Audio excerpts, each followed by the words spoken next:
எப்படிங்க எப்பவுமே சந்தோஷமாக இருக்கிறது? ஒரே பிரச்சனை, போராட்டம், கஷ்டம் இருக்குன்னா கர்த்தருக்குள் நீங்கள் மகிழ்ச்சியாக இருங்க.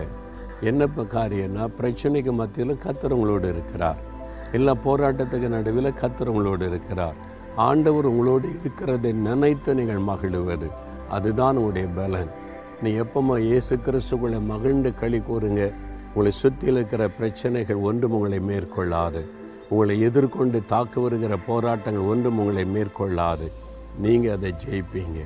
ஏன்னா கர்த்தருக்குள் மகிழ்ந்திருப்பதே உங்களுடைய பலன். அந்த பலனை பெற்றுக்கொள்கிறீங்களா? சந்தோஷமாக இருங்க.